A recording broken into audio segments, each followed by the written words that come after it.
Okay, now my mic is on. Now you can hear me, right? So I think can you hear me now? Let me know. No sound? Dang it. Let me get in the technician.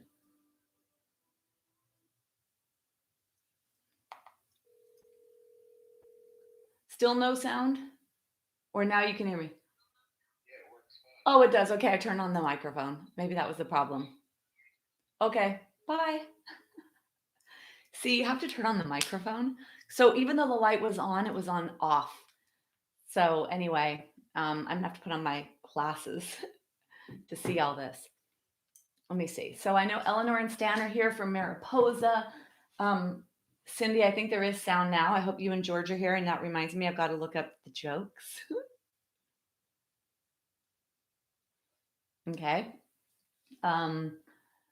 Nancy, Lynn, hi. Perfect. George, good morning. Two Georges are here. It's kind of crazy, huh? Yeah, I had the microphone off originally and now it's on. So here we are. Is it 9:30 yet? Yeah, it is. Okay, good. My daughter's home. She came home from the UK yesterday. All the flights are scaled back a lot. So she was on a United flight originally, and that's what she had to stay on was the United. She had a return ticket for June, so she came home 1 month early. And when her flight yesterday was delayed 3 hours out of Heathrow in London, and so that was going to mess up her connection in Chicago. And my daughter she's 22 and it's crazy. I know you guys know that I travel a lot and I have had my children travel a lot also. She's probably the one that travels the most because she went to school in Boston and now she's in school in England. She's amazing. She got to Chicago. We thought she was going to have to spend the night in a hotel, which, 20 hours, more things to touch, to be exposed to. Anyway, she ran like the Dickens and made it like the last second possible to get on her flight to come home last night. So she's home. Outside, we have a room separate from our house. So she's quarantined for 2 weeks. We're her slave, which is going to be interesting. And so, yeah, so that's it. So she's back. Let me see. Carolyn, good morning. Carolyn, do you still not hear sound? I put the microphone in, so it's supposed to be better now. Oh, good now. Okay. Oh, good morning, Mike. Um, good morning, Michael. Um, yeah, good morning, Professor. Okay, can I read George's jokes? So, for those of you that don't know, George Silman, right? Is that how you say it? I think so. He, in our second class in our yoga basics with restoratives, he's our jokester. So all throughout class, making jokes, coming in with jokes, he like creates them for us. So I'm just going to read a couple because in the honor of trying to keep some normalcy in our lives and some habits in our lives, I'd like to just share a little bit because for those of us in the second class, we're graced with George and his jokes. So I'm going to read a couple here. Did you hear that Disneyland restaurants are now importing papaya from Jamaica? Yes, the customers really enjoy the papaya of the Caribbean. Like Pirates of the Caribbean. Oh, maybe I should say Caribbean. Did you hear about the extremely popular doctor who was never on the patient's schedule? He was off the chart with his patients. Okay, so that's 2 for today, George. Hi, Chachi. Nice to see you here. Anyway, so today's class, well, wait, before I begin, there's people that are not able to chat with me that come because they email me. So I'm trying to think of who may be in the class today that's not able to chat with us. Maybe Joy is here in her living room. And I think that a lot of you are telling me that, this is great that we have these yoga classes virtual. And of course, it's not the same as being in person. And that is so true. So if we could just close our eyes for a second and just visualize the space we normally are in. And even those of you who have never practiced with me physically that are just here, um, if you could just imagine that around you there are people. So if you see yourself on a mat, that around you there are other humans also moving their bodies, breathing deeply, grounding their mental energy from the place of the future or the place of subtleness, the place of fear, of the unknown, or the heaviness of the depressive thoughts of the shift and the change that's happening. So, wherever our mental energy escapes us when we're not together practicing yoga. So, bring your awareness, gather it as if you were a preschool teacher gathering a whole crowd of 20-year-olds, 5-year-olds to do a big group hug with 20 kids. So, see your thoughts as these kids, and you're the teacher that's going to hug them all and bring them. So just bring them all here to you where you are, whatever seat, whatever position you're in. For those of you that do practice with some of the others that are here, noticing or visualizing that person, especially with a smile on their face. Know that we are all here together, even though we're not physically touchable, yet we are all here. We all took the time out to put on our device, whatever that is, the phone, the iPad, the computer, or the TV, that we all put out our mat or we're on a space on our rugs, that hopefully we got dressed out of our pajamas and made the intention to move our body, to ground our energy, to focus on our own health, mental, emotional, spiritual, and physical. And we're all here together.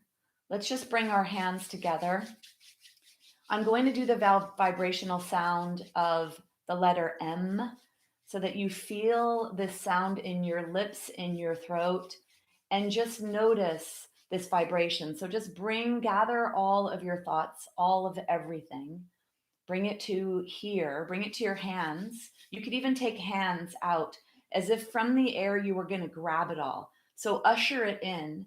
In many practices around the world, humans for all of humankind have ushered in, whether that's the light when they're doing prayers with candles.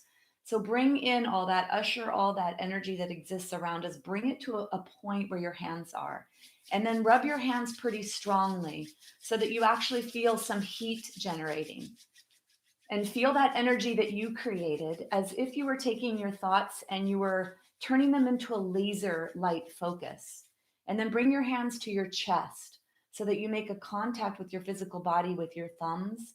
Your hands are touching each other. Allow your fingertips and your palms to press into each other. Feel that. Feel that connection of right hand, left hand. And then feel both hands touching. Lower your shoulders, take the tension out of the upper body. And then lengthen your body up. So get taller here, back to the height you were at 20.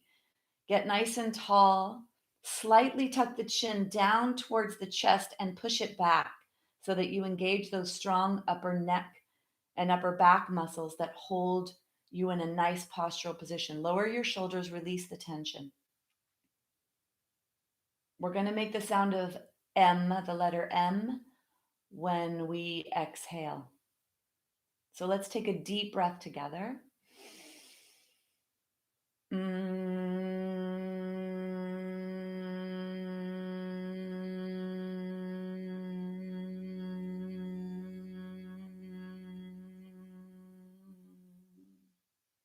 Keep your eyes closed.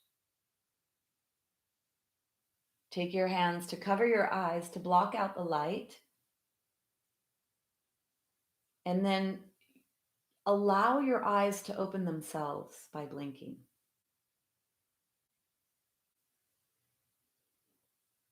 And then go ahead and bring your hands down. So I'd love, it doesn't have to be now. I'd like you to think about what we just did. Notice if there was any effect, and especially for those that were able to trigger parasympathetic. Can you guys bring your awareness to your mouth for a second? Just let your lips touch. Notice if there's moisture in your mouth. So I'm doing so much studying on this time, and one of the people I'm studying with is a vascular surgeon who is retired. He's Indian, and he is full time into yoga therapy. Into yoga therapy with the sounding, with the finger positions, the mudras, the mantras, and all of the wisdom, the ancient wisdom. And he's a vascular surgeon here in America, in Virginia. And so this morning I was listening to him talking about mudras and yantras and mantras. Um, and he kept talking about the moisture in the mouth, and that when you can feel moisture in your mouth, you're actually stimulating parasympathetic nervous system. Because when the parasympathetic, when the relaxation response is stimulated or triggered in the body, the mucous membranes of the mouth will secrete digested juices, because carbohydrates are begin to be digested in the mouth. There's an enzyme called amylase that starts to break down carbohydrates when they come into our mouth. So when your body feels safe, it will secrete those juices. So it's a good thing to notice, add this to your noticing list, of dry mouth and of wet mouth. Wet mouth is when you're in the healing, repairing zone, digesting. Dry mouth is when you're triggering that fear response. So, a little thing to notice in yourself lately, I mean, now, and especially when you go to the place of the future, think about gathering your thoughts, maybe taking a break. You know, the woman, and I don't know why it was always women depicted this way. I don't know why, but then I guess I know why, right? Because this is like the plight of the female from ever since Eve made that first sin or whatever. Um, the hysterical woman was slapped across the face, right? To stop that hysteria. So when you need to stop your hysteria, worrying about something that doesn't exist, like 2 hours from now, tomorrow, next week, next year, when you're in the place of the fear of the future, which is what triggers stress, when you're in that place, think about yourself as the kindergarten teacher rounding up all the 5-year-olds to give a big group hug. Instead, for you, it's your thoughts, and especially if they're in the future or they're in the past. And if you want to make even more, you can even think about grabbing them from the future, or think about bringing them from the past and bring them here to this moment. And the breath, the M sound, it's actually really a breath called Brahmari breath. And Brahmari is humming or buzzing of the bee breath. And that's usually that's consecutive.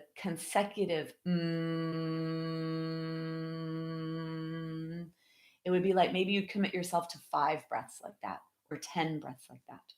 So that's a little tool to add to your toolbox for stress reduction. Might, I don't even know if it sounds woo woo because you guys are all here. So I'm assuming you're kind of drinking the Kool-Aid. Start to bring these practices into your life and see what they do. See the profound effect they have on creating these shifts in your life, because they do. They repattern the thought processes. And that, for stress reduction, is what we want to do. We want to not go down the grooves we go down. Okay. So hopefully, I'd love to hear feedback. Doesn't have to be now. I'd like you to stay in the place you're in. And I just released a course, yoga for stress, yoga and stress management. And I think it's paramount now that we learn how to manage our stress, because we have it in greater quantities than I think ever before. So for today, I want to do a very fluid movement practice. A lot of moving to get rid of the biochemical aspects of stress, to metabolize the stress you've had in the last week or whatever, since last time you were with me, since last time you moved your body in this way. Stretching our tissue, metabolizing, freeing up, and releasing. So I'd love it if you had a chair today.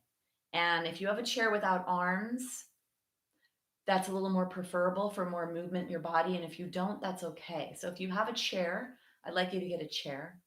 I'd like the beginning of our class today to be in an inversion of some sort. So I'd like there to be a chair or something underneath your pelvis. That's another option, to have something underneath the pelvis.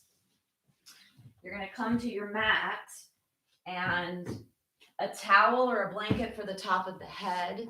I'm going to show the bolster in case you need a bolster. A wall is lovely to put your legs up a wall, and don't get so concerned with how close your tushy is to the wall, because that seems to be something that happens for people. The chair is what I'd like us to go under. And if you don't have a chair, then elevating the pelvis on bolsters, blankets, folded up bolsters, or pillows is another option to come into a supported bridge pose, which will have a similar effect. We're going to come all the way down onto our support, whatever that is for you, a chair, a wall. Setting the intention for today's practice, although we probably already did with all that we've done. The intention for today's practice is to be where you are, to stay here. We're going to ground that mental energy into the physical. So find your comfortable position. Allow your shoulder blades to be on the floor. So try to get the shoulder blades to be on the floor. If you do have your legs up the chair, have them fully supported, the legs up the chair. Fully support those legs on the chair.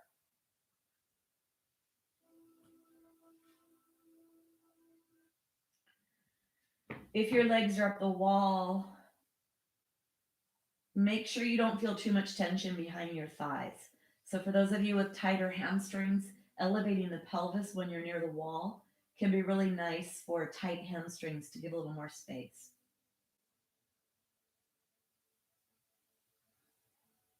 I'd like you to take your left hand on top of your chest area and your right hand on top of the belly.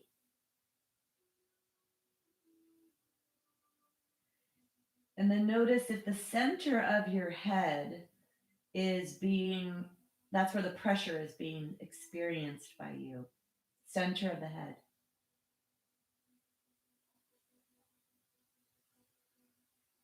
And then start to notice the torso moving with breath. So the eyes are closed. Let's take any tension out of the jaw if there's tension there. So wiggle the jaw back and forth, side to side. And then allow the lips to touch.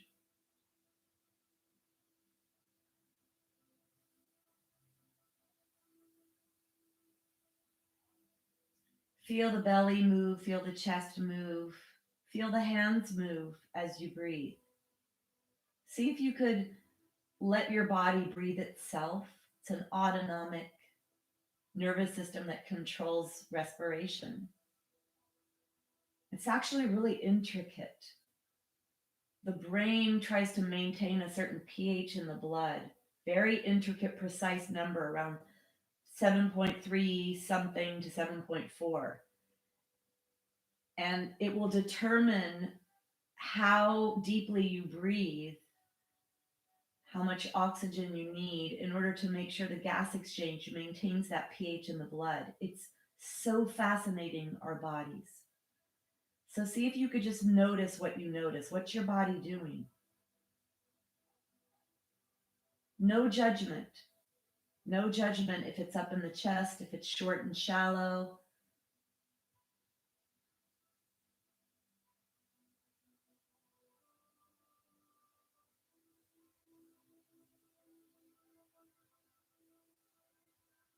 And then how amazing it is that the body does this for you.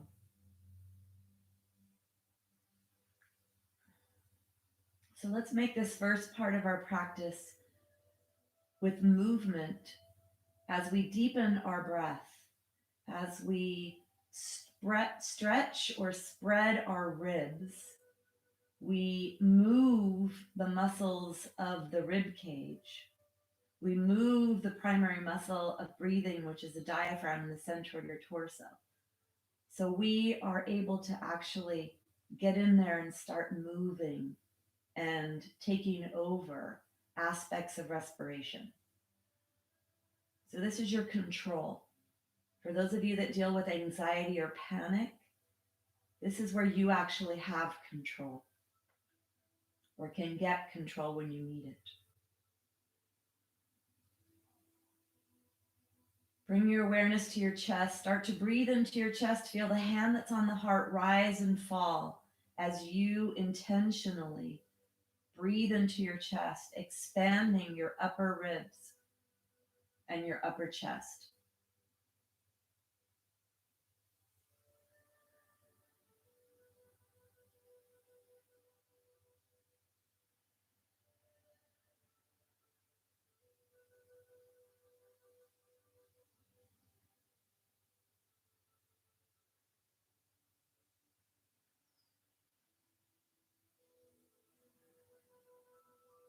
And then bring your awareness down to the belly.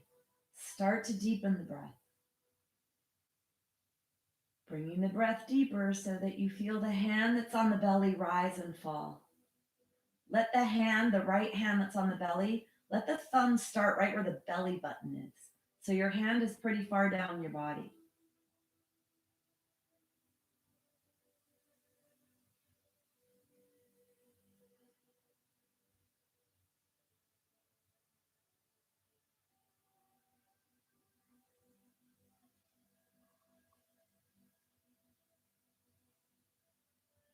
And then I'm going to guide you through a rhythmic breath, bringing the breath into the deeper lobes of the lungs, then to the middle of the lungs, and then the upper lungs.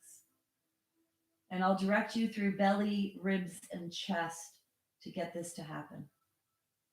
So take a deep breath to clear. Inhale and exhale.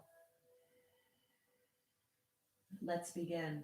Breathe into your belly, then your ribs, then chest. Exhale, chest, ribs, belly. Inhale, belly, ribs, chest. Exhale, chest, ribs, belly.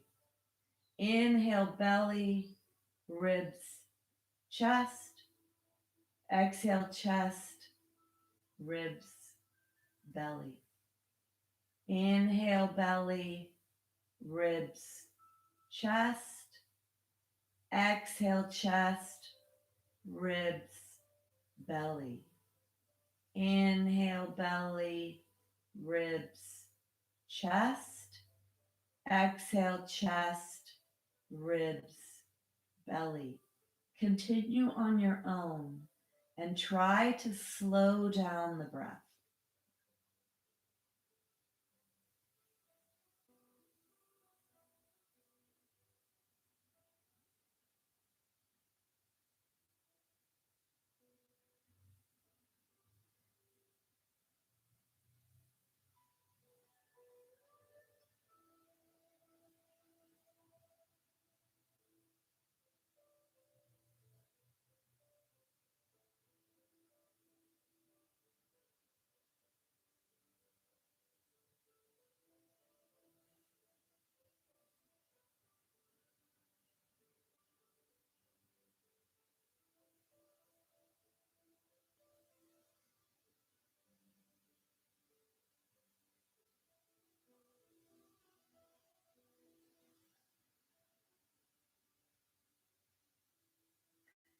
Stay with the belly, ribs, chest, chest, ribs, belly.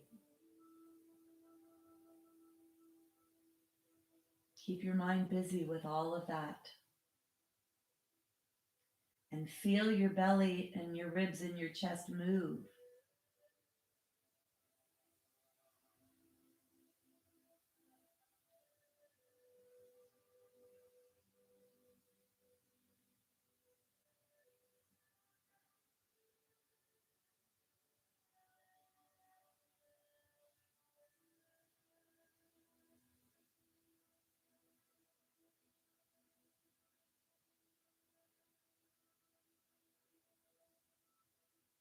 Finishing the breath you're on. Take one more long, slow breath in and one long, slow breath out.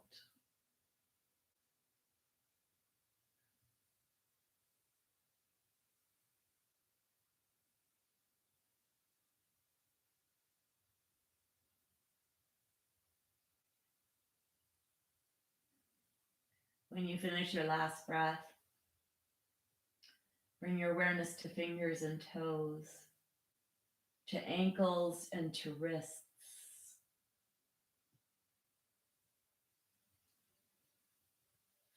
Whatever position you're in, if you have a bolster underneath your pelvis, take the bolster out to the side, or the blankets or the pillows, and bring your knees into your chest. So I'd like to break it down today to let you realize the importance of everything we do when we're together. The first part of class, the breath work, the meditation, the focus of the awareness in the moment, all of that stuff is so beneficial to give your mind a break from the constant bombardment of thoughts, because the constant bombardment of thoughts wrecks your peace, affects your physiology, your metabolism, your biochemistry, your cells. It's too much. It actually becomes too many straws on the camel's back. So the whole first part of class today was meant to be a break for every cell in your body, the smallest unit that you're created from. And then even inside the cells, the energetic aspect of them. And then when we come from that part, the subtle part, or that's actually physical too, to this part, even bringing your knees into your chest may seem like such a basic pose. It's called Apanasana, knees to chest, or wind releasing pose. This is actually aids digestion, and digestion is actually the base of what makes us. We bring food into our mouths that makes every aspect of our physical body, right? So when you bring your knees into your chest, you're compressing your abdominal area. 50% of your lymphatic system is in this area, the nodes, the fluids. You're compressing the organs, the liver, kidneys, the pancreas, the stomach, the intestines. You're stretching the glutes. You're pressing the low back to the floor. You're massaging the low back. All of that in this simple movement here. And then if you take your legs and if you're able to straighten your legs, so if you have a chair there, straighten your legs. Maybe you can straighten your legs around your chair, straighten your legs all the way out. Now you unkinked the hose. So as if you kinked the hose so the water couldn't flow, now you unkinked the hose so whoosh, everything can flow in the body. Bring your knees into your chest, roll onto your right side. Open up your hand and push yourself to seated. I explain all of this because even in the gentle asana and even in the seated meditative position that we're in, so much benefit is taking place. You don't have to be going crazy. You don't have to be going big and fast and hard with your asana in order to have a benefit in yoga. And unfortunately, that's what a lot of us think. So I said we were going to do movement today to try to unkink our hoses to get the energy out of our body. This first thing we're going to do, it would be better if you had a bolster of some sort. And if you don't have a bolster, it'd be better if you had pillows. For some of you, like for some of the more stronger people that don't have as many issues in their tissues, maybe you're okay to not for that to trigger anything that you feel that you're strong or you're not strong or blah, blah, blah, blah. I'm going to show you what we're going to do and I'll tell you why I said to have a bolster. We're going to go through a flow here to move our spine. So if you have osteoporosis, this is not my osteoporosis class, but if you do, look at my back. You don't want to round the upper back. That's one thing. So anytime we come into any forward folding, bending positions, that rounding in the upper spine is what you don't want to do. So really thinking about adding flexion to the lower lumbar spine. So if you contract the core, push the belly back and come into a posterior tilt. So come up for a second. See if you could do this action here. Tilting the pelvis forward and back, forward and back. As if the pelvis was a bowl of liquid. You're spilling liquid out the front when you tilt forward, an anterior tilt. It adds extension to the lumbar spine. And then when you posteriorly tilt your pelvis, you flatten out that curve, you add flexion, and you're spilling the water out the back edge of your pelvis. Try to get this to move this movement. Have your knees spread pretty wide. Okay. It's Elvis Presley pelvis, Elvis the pelvis, right? Try to get that in your body. Feel that happen. So that when you come into flexion, feel like you're spilling the water out the back edge of your pelvis, the back ridge of your pelvis. When you come into flexion, feel that you're lengthening out that back, and it's going to lengthen the back. For those of you with back issues, like Michael, I know for in particular, I'm thinking about you with, and especially because extension is something you need to minimize in your body. So adding that flexion, that posterior tilt to lower lumbar, will really help to lengthen the muscles of the low back and help to protect that thoracic area. So your hands are going to be wide, spread fingers are pretty wide, so you distribute the weight evenly into the fingers and the fingertips. When you come back into your child's pose, you're going to add that flexion to the lower lumbar. Only bend the knees as much as they will allow you to bend. So if your tushy needs to be in the air, let your tushy be in the air. See how my arms are fully extended here? This is an extended child's pose position. What we're going to do is we're going to inhale to come up.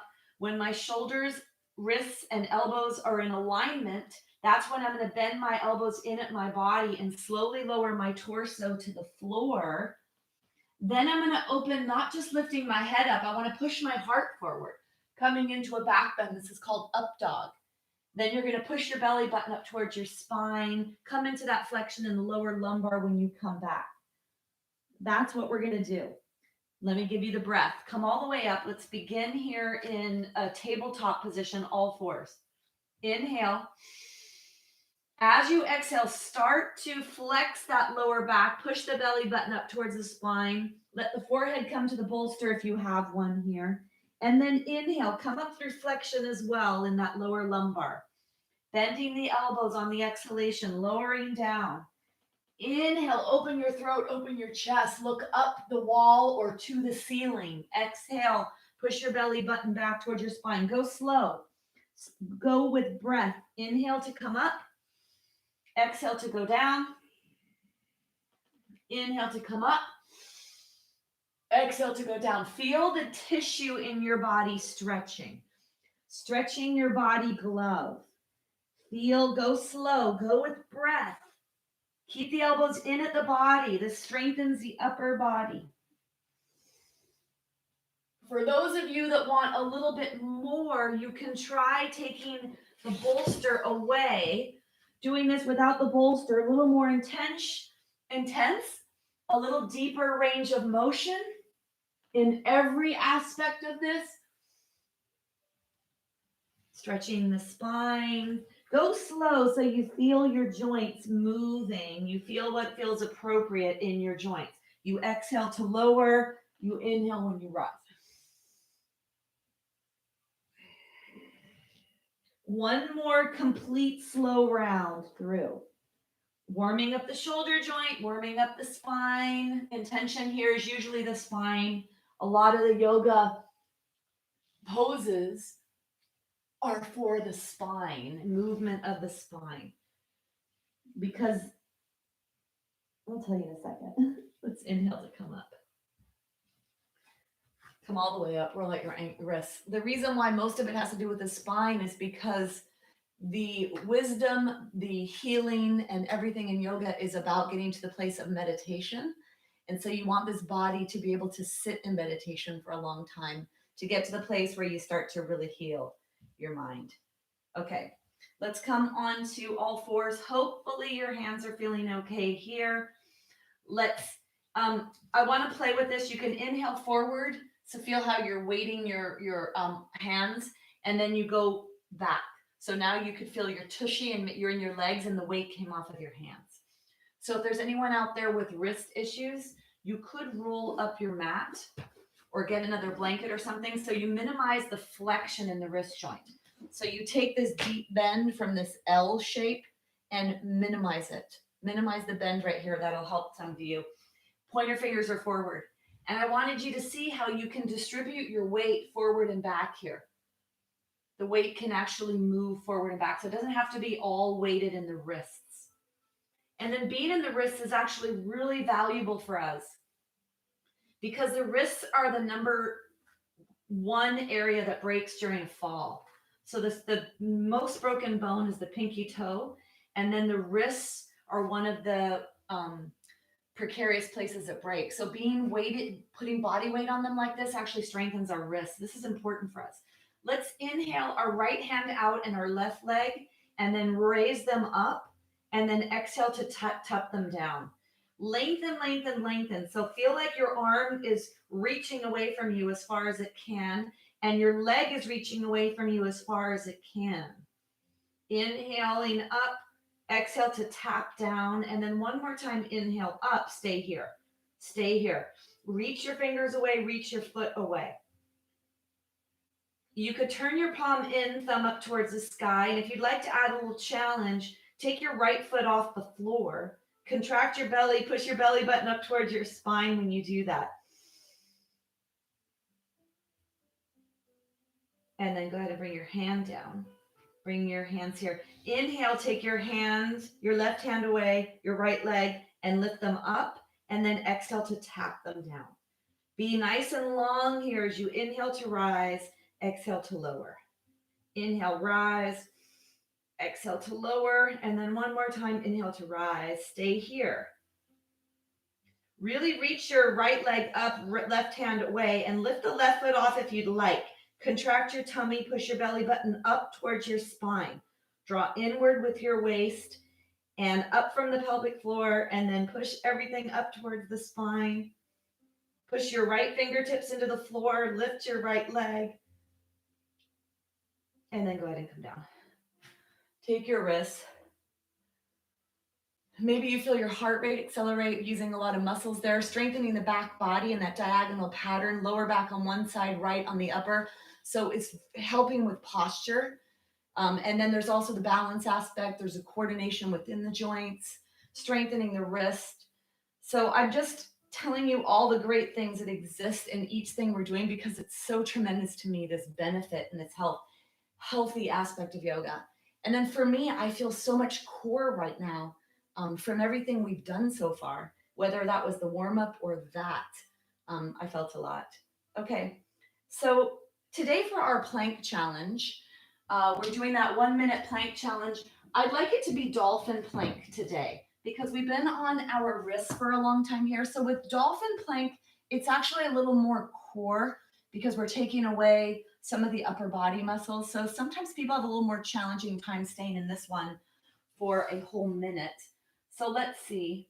And maybe you won't. So I hope that didn't even set you up for thinking, oh no. All right. So let's take, if you have a block would be great. And if you don't have a block, look at this distance. It's actually when the elbows are directly underneath the shoulders. So don't let the elbows be out to the side.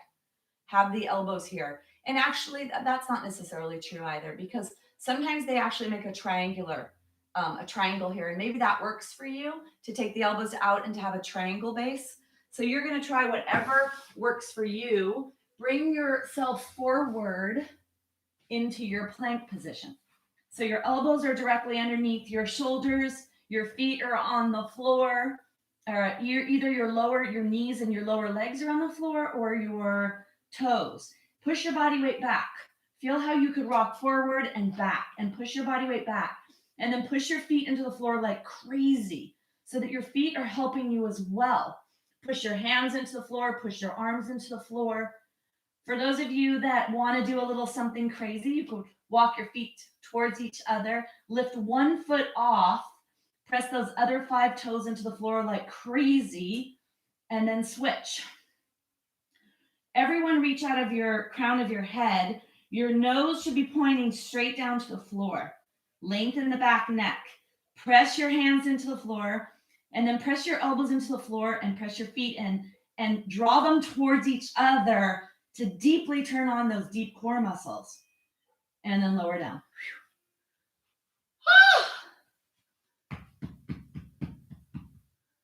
Wow. Bring yourself back so that if you had a blanket there, not sure if I instructed to have a blanket there. So hopefully you do. And maybe you need one, maybe you don't. This is your hip bones are on there. So come up here, stay up here with me. And then we're going to take one arm, one elbow and one arm, one in the other. What I'd like you, so I'm holding onto my elbows. I hope you can see that here. And then I'm going to walk over whatever side I'm going to. I don't know if you're all doing whatever, and I know that I look different on each screen. Whatever side you've gone over towards, it's the opposite elbow that you push into the floor to lift away from the floor. So I want you to think about this lengthening of trying to pull your pull might be a strong word. I want you to be moving your low belly away from the floor. So feel that your upper body is lifting away from the floor and your pelvis is heavy in the floor. Stretching the top of the psoas. For some of you, you may be able to come up even a little higher, bringing your arms out. Make sure that whatever direction you're in, that hand is what's reaching away and lifting you up. So you're adding a little lateral movement and maybe even a little rotation in the lower spine, which is where the psoas is attached. This is the top of the muscle that we are using too much for sitting. Bring yourself down. Let's go to the other side. When you come to center, get long. So I'm going to dig my elbows in and I'm going to pull my rib cage away from my pelvis as I lengthen over to the other side, holding onto my elbows.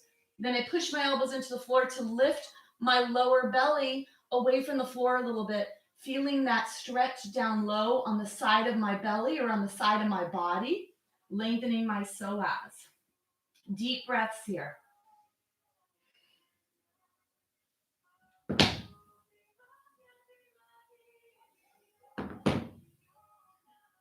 And then take your, if you want to try to come up a little higher, if that's appropriate for you. Let your pelvis be heavy. Breathing down to your belly. And then go ahead and bring yourself back to center. So the next thing I'm going to suggest, I'm not sure if you can all do this. I'm not with you. Let's see. Can you guys, we'll do this one first. Can you take your arms forward so that your elbows are reaching away from your body? So really feel like you're lengthening your elbows away as much as you can. And then let your heel of your hand, let your forehead rest in the heel of the hand. If this feels crunchy in the back of the neck, if it's bending the back of the neck too much, you could come and take your face, take the heel of the hand to hold on to the jaw. So the hands are holding the weight of the face, the weight of the head, and you're letting your body settle here. You're holding on to your head.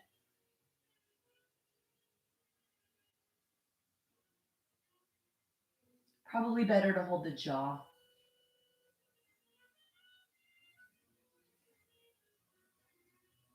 I make a little ledge for my head.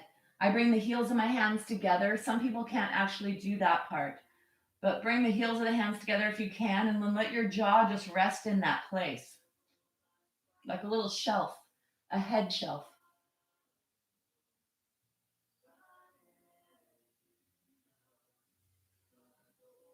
And then let's take left hand on the floor. Let's see if you guys can do this. Can you bend your right knee towards your tushy? Try to get the heel to come towards the tushy. Can you reach the right arm around the side? Maybe you can grab on to the top of the foot and maybe not. Maybe you could grab onto your pants. If you can grab onto the foot, try not to do anything too crazy, letting the leg go out to the side. Try to bring the foot towards the tushy. And if you cannot do this, you'll probably be able to do it if you roll up onto your side and do your right like this. Actually, I think that this might even be better for all of us. Roll onto your left side so that you're up. One thing that's really important here, you could grab onto the pants, the socks, whatever. What's really important is this hip, this right hip joint. Try to push that hip joint forward so it becomes totally straight. And then I want your knees to be right in alignment with each other. And don't let your leg be forward and don't let your leg be back. Have your leg coming straight out of your body. Push your foot into your hand, push your chest forward, belly button towards the spine. And then let's roll over to the other side. So if it were better for you to do this on the floor, if you felt more of a stretch in your quadricep there, you could try that. Or you could roll up onto your right side and do it on the right side.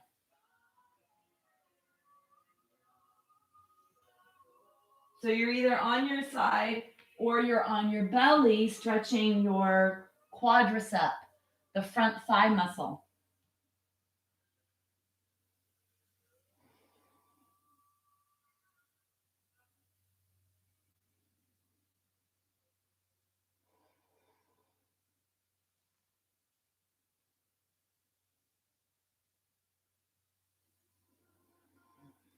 Wherever you are, come back to your belly. Take your right hand up and roll onto your right side. And then you're going to push yourself up, leading with your left shoulder, not your head.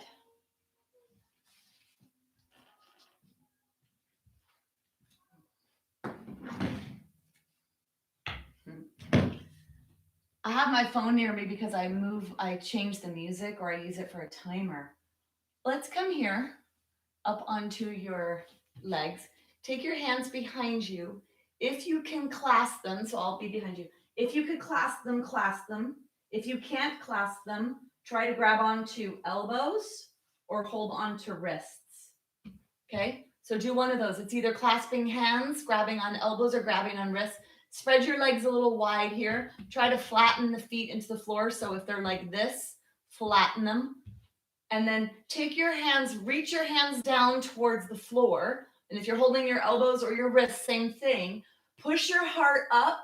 And then you could either look straight ahead or you could look up a little higher. Push your heart forward. You're stretching your shoulders, stretching your chest. This is a back bend. And then for those of you that have to be careful with that extension in the low back, contract the core, push the belly button back towards the spine, and then lengthen your tailbone down towards the floor. Take one more breath. And then exhale to come out of that slowly. So some of the stuff we just did at the end there was to take sitting out of the body.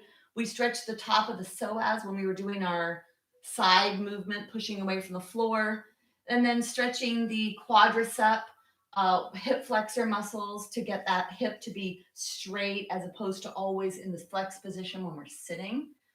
And then this last one, chest expansion, is to get that back bend in the upper thoracic. All right, bring a foot forward, take the back foot under, and then slowly bring yourself to a standing position. And then get your chair.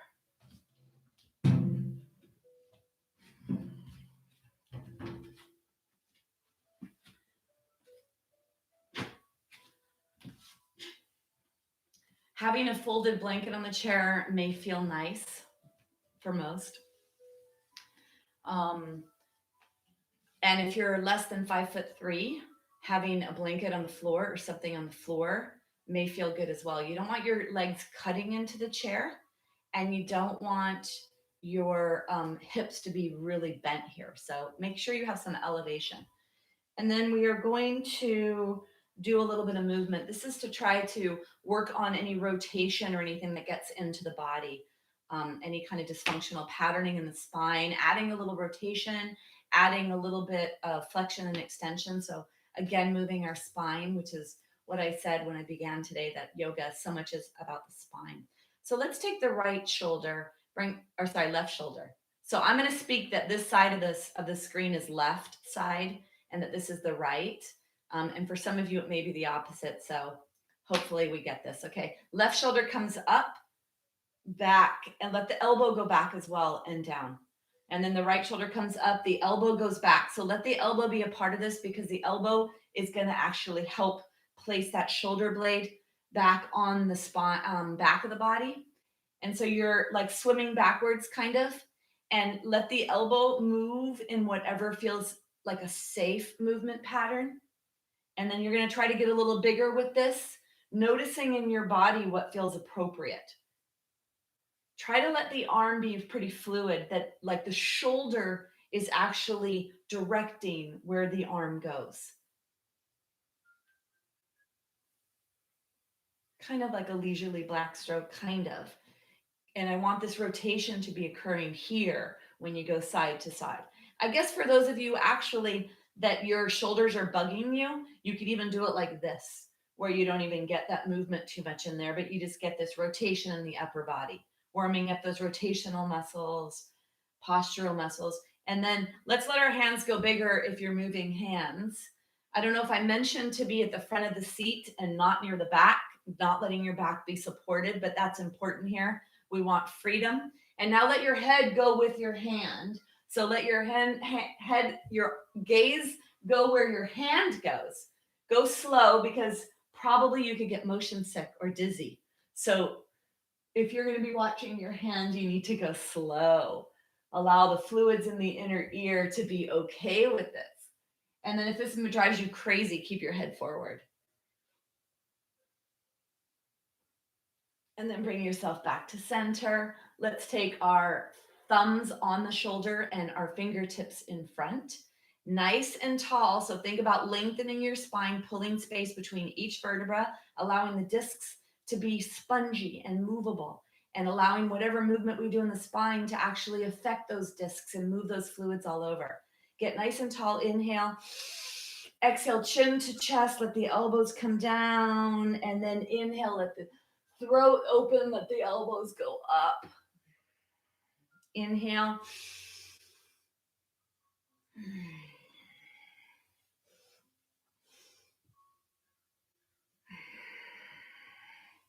Let your head go along for the ride, and then one more. And then bring yourself back to center. Just notice what you notice. There's a lot of movement happening here. I'd like to stretch the upper body, so I'd like us to do eagle arms.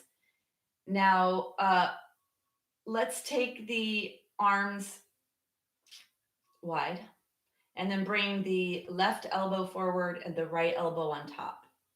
Take your hands alongside your body. Walk your arms, walk your arms, walk your hands. So your hands go back. And then if you can come to a wrapped position, so your left elbow is on the right side and the right elbow is on the left side. So the elbow, it has to be down there at the elbow. So for some of you, this is you here because you can't fully get wrapped. That's okay. If you're this person here and you can't wrap fully, it'd be better for you to drop down and to grab a hold of the upper arm bone and move the upper arm bone to the left.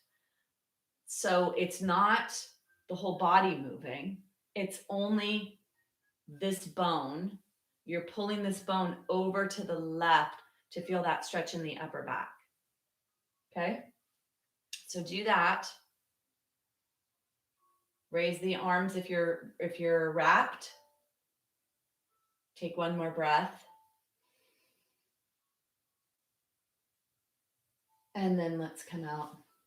I'm so glad that I've had this opportunity to teach for all these years, to actually see bodies and what people are capable of. Because if I were to just teach to you and think that everybody's in an eagle position, then some of you would be missing out on that stretch in the upper back shoulder blade area that I'm trying to get. So know where you are. Let's now take right elbow underneath left, right? Right elbow's underneath left, and then you wrap. So if you see this elbow is on this side and the other elbow is on this side, that's what wrapping is. For a lot of people, let's say 30%, maybe even 40% in my classes is unable to do this. So this is what it looks like. Trying to get it, but it just doesn't work for you. That's okay. If that's you, it's this upper arm bone you want to hold on to as you guide that upper arm bone over to the other side. Feel that stretch of all the muscles there we're trying to stretch. And then for those of you that are wrapped, raise your arms, push your hands away from your face. It's called eagle arms.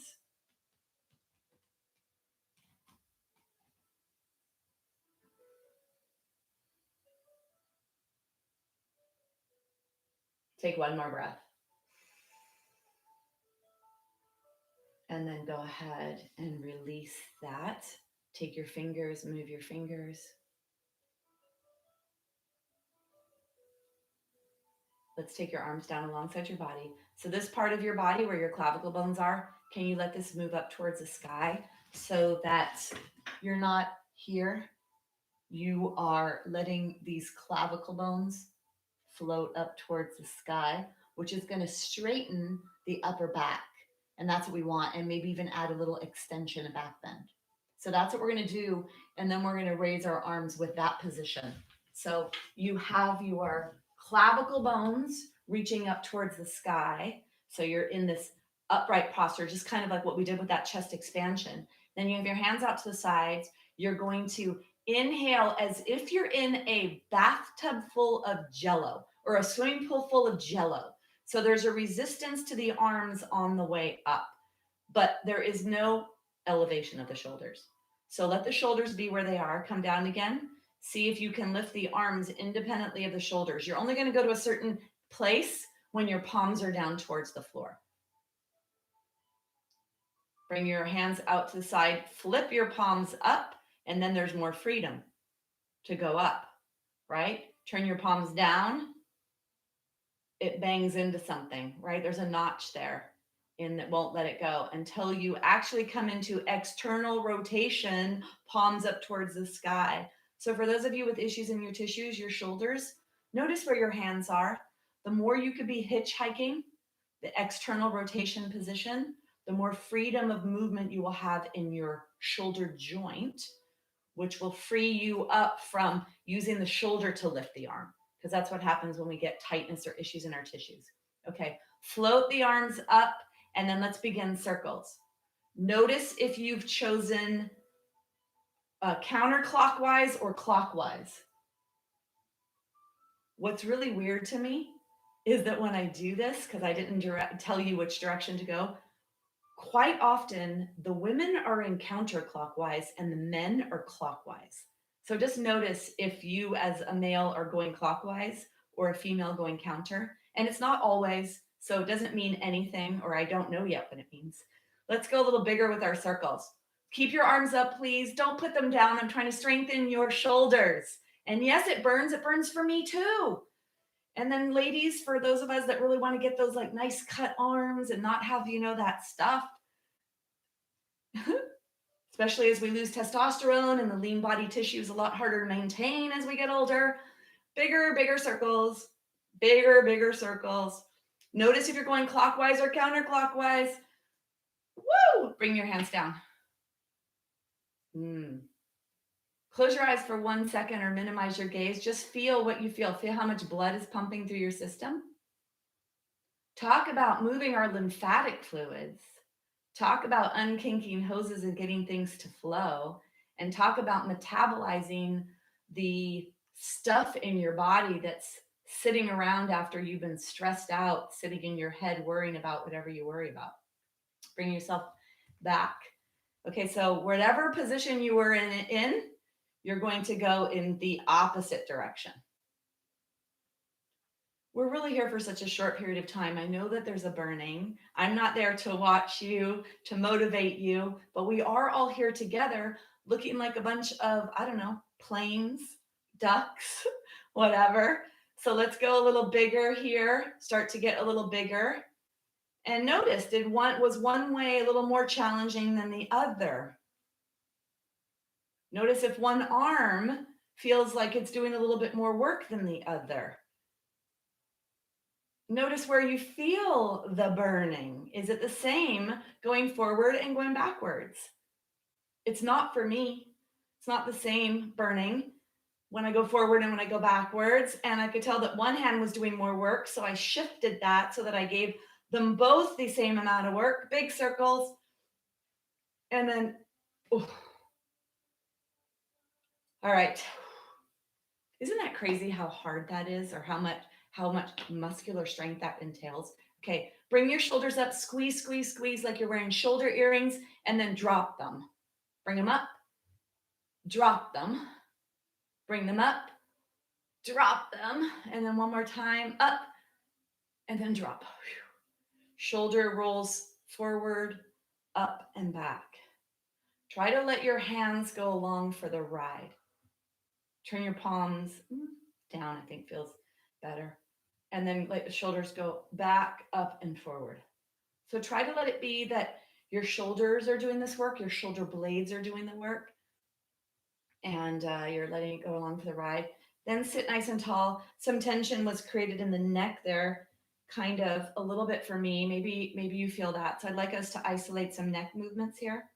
So make sure that your neck is on top of your spine and it's not forward when we do this. So that's going to be important, is that you're elevated.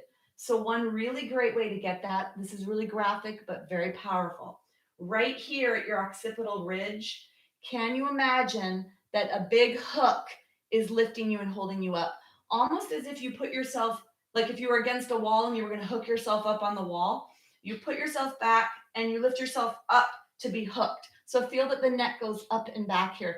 to lift you up, and see it as a surrender of your weight to the hook. So that'll make it a little nice there. Is that there's a surrender to your body hook. Love hook, I think I called it once to make it nice. So your love hook, let your head go back. So it's going to hold you up right now. Get nice and tall, take an inhale. And then exhale, slowly let the chin come straight down towards the chest. Feel that stretch going into the upper back and neck. And then inhale to let your chin come up. And then let the chin go up towards the sky. Think of it as the chin. Keep your teeth together. Come back up. Exhale, chin to chest. Inhale back up, and then chin up to the sky. Teeth are together. And then come back to center. Rotation. Inhale over to one side. Exhale back to center. Inhale to the other side. Exhale back to center. And then one more. Back to center. Wait, one. I feel like I need to sneeze. Okay. We're going to do lateral movement. And this one is important for me because I don't want you to think that you have to get here so much that you're going to do this to your chin or this to your chin. Can you just let your head bend to the side? Whatever range of motion it has. So this stays where it is and you bend side to side. Lateral flexion. Let your shoulders be heavy. And then come back to center. I'm going to turn to the side for this one. You guys can stay where you are. Come to the very front edge of your chair.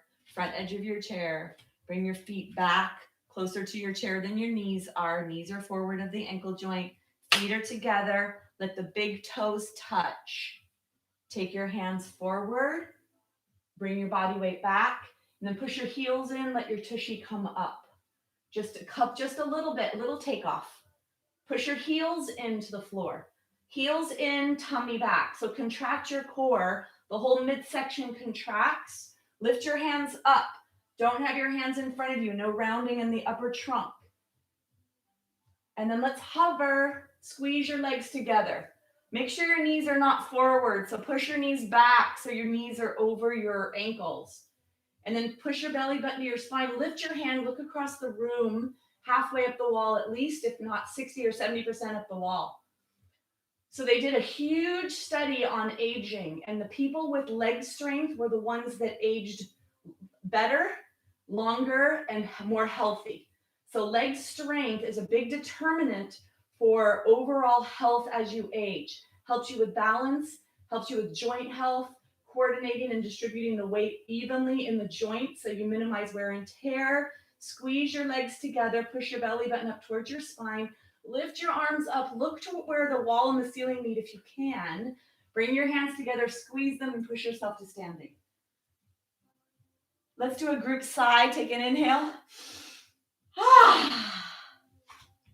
Especially for those of you that are not home and those of you that are with your beloveds, go ahead and sigh too. Inhale.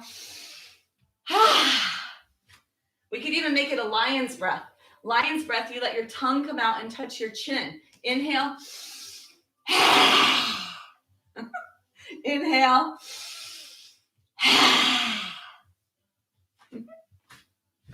All right. What kind of time do I have here? Okay, good. So too bad I'm not with you to hear you all saying, oh my gosh, my legs were burning. That was so long. All right. Chair in front of you. We'll do a little warrior dance. Now let me say something about this warrior dance. Let me show you this warrior dance. Let me tell you a little, don't do it yet. This is the warrior dance. And eventually you can do it without your hands. Okay, let me tell you that I've had so many comments about this dance. And one of the biggest comment I've had is, wow, my body feels free and open. We're doing weighted work to open up the pelvic area, the hip area, and the back. So most people say, yeah, this is great. I think one person told me they did the warrior dance and it kind of aggravated something. So what I want to say to you is this is your dance. You decide how deep you go when you bend your knees. What I want you to think about is here's your pelvis, here's your lower body. Let that be solid. Let that be, and then you're moving everything above that. Everything here is what moves. But don't crunch it. You know, if you had like a Tootsie Roll and you squish the Tootsie Roll, it gets all fat and bunched up. No, we want long, long, long. I know that's a weird thing, Tootsie Roll, but for some reason I used to squish those things. Okay. Have your legs really, really wide. And if you need to be near a wall, you could be near a wall, or you could have a chair in front of you, whatever is good for you. Let's go to the left. Pick up the left toes, turn the left toes to the left, and then pick up the right heel, move the right heel away.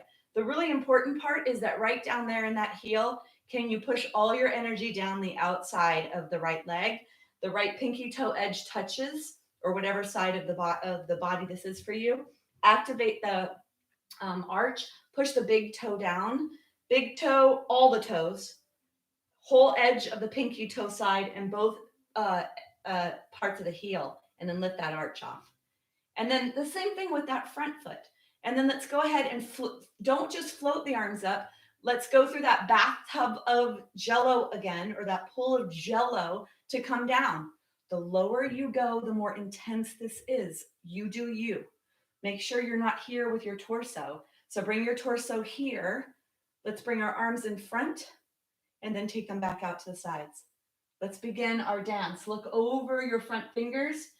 As you inhale, flip up your palm. Inhale, reach your hand up towards the sky. Take the back hand down the back thigh. And then exhale, lift up, get tall as you come forward into side angle. Reach, feel that entire side body stretching. And then when you come into your reverse, feel that whole big stretch. Lift your rib cage away from your pelvis. And then exhale to come into side angle. Lift the rib cage away from the pelvis. Lift the rib cage through the center away from the pelvis when you come into your inhale, and then come into your exhale.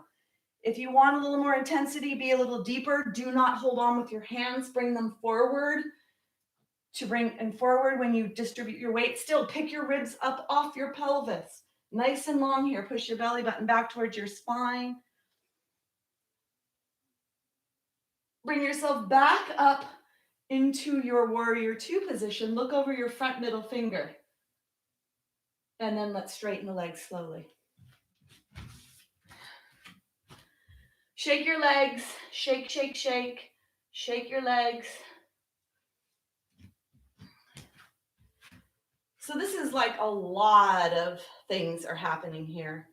And when I say that word metabolize, meaning to digest stuff in your body, in the muscles from all the contract and release, that happens during the stress response that you may not even think of. Your blood vessels open, close, open, close, open, close. Your muscles, let's run, let's get out of here, go, let's go, let's go. So what we're doing right now is we're trying to like metabolize, get rid of, use up anything that is left over from all of that stuff. Let's do the other side. Legs are wide, pick up the toes, turn the toes straight in that direction, and then the back heel moves away from you. Nice solid foundation with that back foot, lifting that arch off.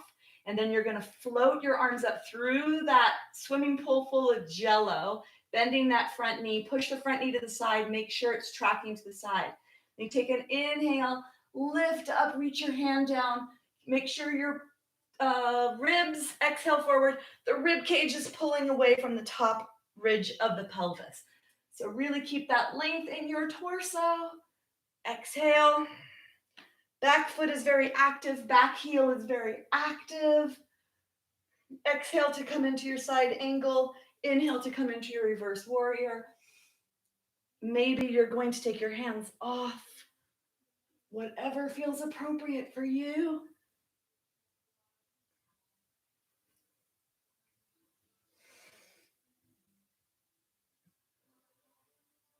And then come back into your warrior. And then push yourself up.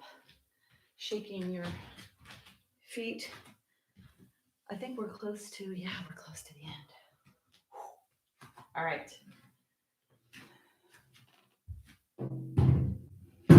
Little stronger class today. In some sections of class today, a little stronger. And then a little more time for relaxation or triggering that relaxation response in the beginning of class. So let's come all the way. Preparing for Shavasana. For you, it may be a bolster underneath your knees. You could go back to that chair. You could go to legs up the wall. Whatever you need to do, just bring yourself onto your backs, bring your knees into your chest one last time to feel that nice low back stretch. This is how we began. If you remember, our movement today began with Apanasana, knees to chest pose, wind releasing pose. Bringing the knees into the chest, compressing the abdominal area, the lymphatic vessels, the digestive system. If you want to do a little happy baby, you could bring your knees into a deeper bend, flexing the hip joint, soles of the feet are up towards the sky. If you can grab onto your feet, you grab onto your feet, rocking side to side, and then bringing yourself into your Shavasana.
Gently begin to deepen the breath.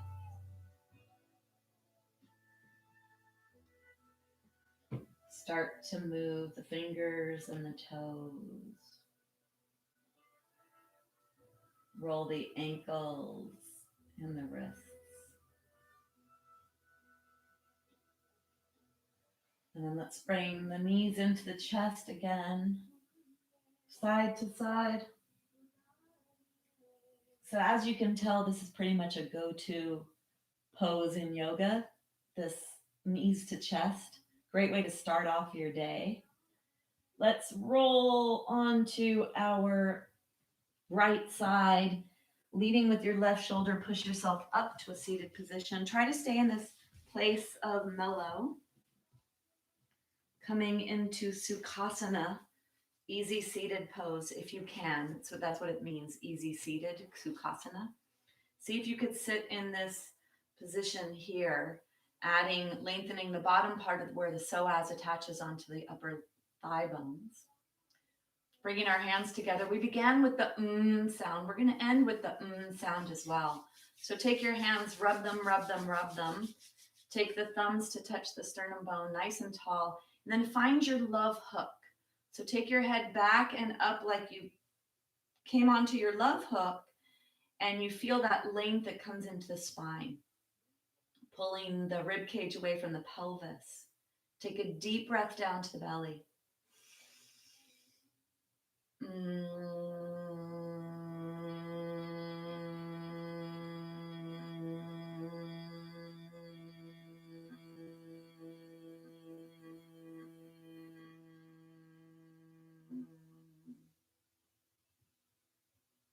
At the end of class, we honor and recognize each other in our honest, in our divinity, by saying the word namaste, or I bow to you. Namaste. And equal mutual respect for what I see in you that's in me. So even though I'm not with you, George and Cindy and Stan and Eleanor and Lynn and Dave, Chachi, Carolyn, Nancy, and all the others that show up, by the way, that are not able to text. So whether Pat's here with me or Sandra's here, whoever is out there that you're not represented in the chat, namaste to you. Thank you.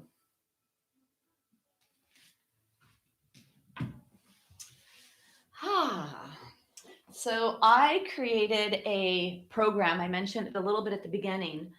The program that I created, Yoga and Stress Management, most of the time my classes have a very physical asana-based approach. And of course, I do meditation beginning and end of class, and I try to explain a lot about the yogic philosophy and wisdom in little infusion ways. And so I'm putting together programs where I'm able to elaborate in greater detail the combination of Eastern and Western. And as Stan put it so nicely, is that the East and the West are meeting. The West is YouTube and the East is yoga. And in my course, here's our statistics. Here's what modern science is revealing about stress and how stress is behind almost all illness. And then we're taking this wisdom of the philosophy of yoga to help heal ourselves. And healing takes place on deep, deep levels, not just what I physically or physiologically am, but in my mental layers and my emotional layers and in aspects. So I have this course, Yoga and Stress Management. In there, I've got 1 40-minute practice, like we just did now, something similar. I have 3 guided meditations. One of them is 4 minutes, that's the Ujjayi breath. And then the other 2 are about 15 or 20 minutes each. And it's the guided meditation that I began, like something I began class with today. And then I have a 45-minute presentation on what is stress and how can yoga help with that. And then there's a workbook to help raise your awareness to what is going on with you. Okay, let me see if I can read what you guys are all saying. Let me see.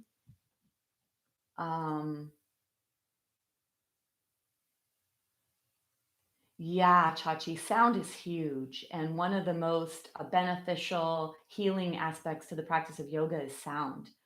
Namaste from Dave and Lynn, George. And when I was mentioning names, I was thinking, oh my God, if I forget somebody, so George too. And Christine and Nathan, yes, and happy Mother's Day to all the mothers out there. Carolyn, yeah, thank you. Happy Mother's Day. Oh, Debbie Harris. Okay, Debbie, you've been emailing me that you were trying to make it and you haven't, I think you watched some recordings. So nice. Were you here the whole time with us? Really nice to have you here in person, to see you. And then, oh, thank you, George and Michael. Yeah, good. Yes, Michael. And I know you love that workout and I know you can do everything that we're doing. And I'd love to hear back from you guys. Okay, great, Debbie. Good to have you here this whole time. And I'd like to hear back from some of you because some of the stuff, when I do some of the more physical, harder stuff, I hope that you're not getting hurt from it because we can injure ourselves from any movement we do. And so it's important when we do the deeper stuff like the warrior dance that you really be mindful of your body and what's appropriate for you. Okay, good, Debbie. So good to have you. Okay, so thank you so much. Yeah, tomorrow is Mother's Day. I will, if you're not subscribed to me, you can subscribe here and then thumbs up if you like class. These are all recorded, so you have this class to watch again. I probably will take this class, take off the beginning and the end, and make this a class available because today's class was very focused on the parts of the body that get tight from sitting and from stress. So I really focused. We were all over the place, and my intention was psoas, spine, hip flexors. So anyway, okay, thank you for joining me, and I will be back on Tuesday for yoga for osteoporosis at 11. Definitely more standing work and a strong class. So thank you so much. Have a great Mother's Day to all the mothers and all the not mothers, the mothers of cats and flowers and whatever else. Oh, and the mothers of the husbands that you're taking care of too, because we all mother, whether it's for children or other things or people or whatever. Anyway, have a great Saturday. Bye.